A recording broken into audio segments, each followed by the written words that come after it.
Welcome to class, everyone. Grab a seat and let's dive right in. Historically, presidents have used major infrastructure projects and architectural expansions not just to, well, upgrade a building, but to project power and really cement their legacy. In today's Explainer, we're going to unpack a fascinating case study in modern American political science. We'll be looking at how a seemingly straightforward White House construction project, literally just an architectural addition, has rapidly transformed into this massive partisan battlefield. We're going to analyze this totally impartially, strictly examining the arguments and strategies from both sides of the aisle, just to understand how basic bricks and mortar can become highly charged political symbols. Here is our syllabus for today's session. We'll define the White House ballroom proposal, examine the case for modernization, and then look at the case against construction. After that, we'll dive into the symbolism in federal spending, the mechanics of project funding, and finally, wrap up with the impact on the 2026 midterms. All right, Section 1, the White House Ballroom Proposal, defining the project. Let's establish our baseline here. The White House Ballroom Proposal is, at its core, a plan to construct or significantly expand a formal space at the Executive Mansion. The goal? To efficiently host large diplomatic events, state dinners, and major ceremonial gatherings. Now, expanding the White House is actually not a new phenomenon at all. If you look at a timeline of past presidential infrastructure projects, from the massive West Wing expansion back in the early 1900s, right up to various modern subterranean additions, presidents have frequently reshaped the campus to fit contemporary needs. So fundamentally, we are talking about an architectural and ceremonial expansion. But, as we all know, in Washington, a room is rarely just a room.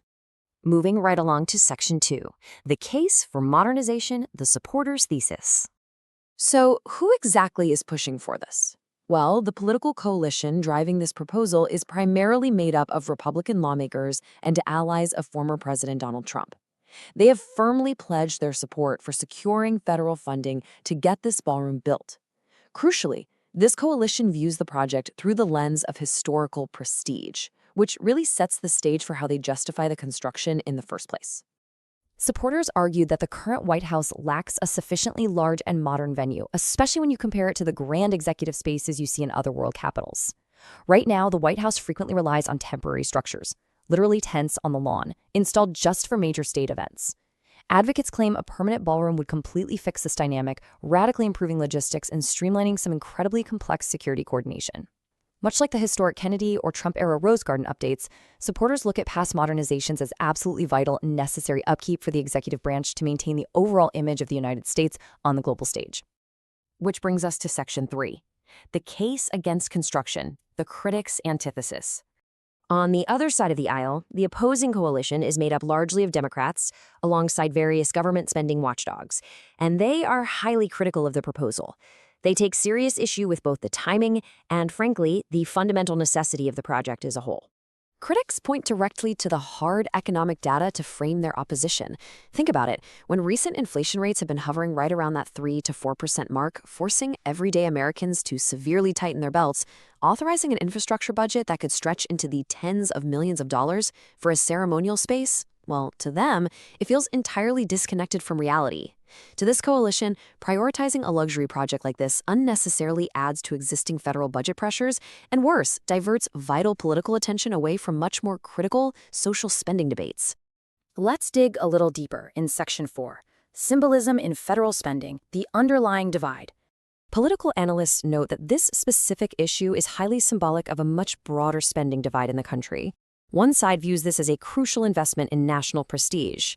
The other side, they portray it as an entirely unnecessary luxury project.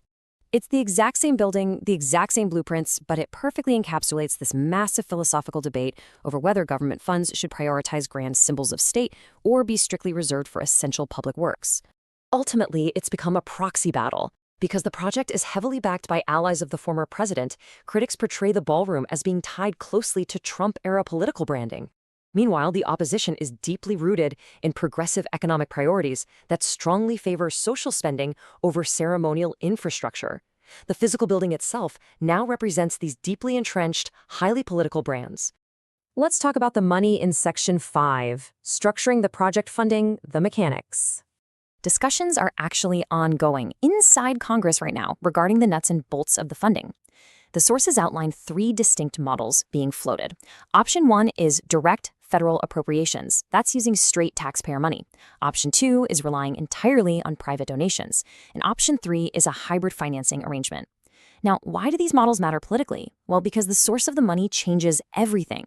Relying on private funds radically shifts the transparency and oversight of the project compared to federal appropriations, and that is a major point of contention for government watchdogs who worry intensely about private influence creeping into public spaces. Finally, Section 6, Impact on 2026 Midterms, the Political Synthesis. As we edge closer to the 2026 midterms, this debate is only going to intensify. Issues directly connected to this, specifically government expenditures, the validity of presidential legacy projects, and overall public image, are expected to completely dominate campaign messaging. Furthermore, we really have to look at how media coverage will heavily shape public perception here. Networks will undoubtedly utilize this ballroom proposal as a visually compelling backdrop to actively shape their narratives. They'll portray it either as a glaring, outrageous example of government waste or a shining, vital symbol of national pride, all in an effort to influence voters. So, to summarize the core lesson of today's class, the White House ballroom proposal perfectly reflects how, in today's highly polarized environment, even architectural and ceremonial projects absolutely cannot escape the partisan lens. They rapidly evolve into major political flashpoints, representing much, much larger ideological battles. I want to leave you with this final thought to ponder before we wrap up. Based on the case study we just analyzed, in an era of intense polarization, how do we accurately weigh the abstract value of national prestige against very pressing, very real economic realities? There are certainly no easy answers here, but understanding how both sides frame the question is the very first step to understanding modern political strategy. Thank you all for joining me for this explainer, and I will see you in the next session.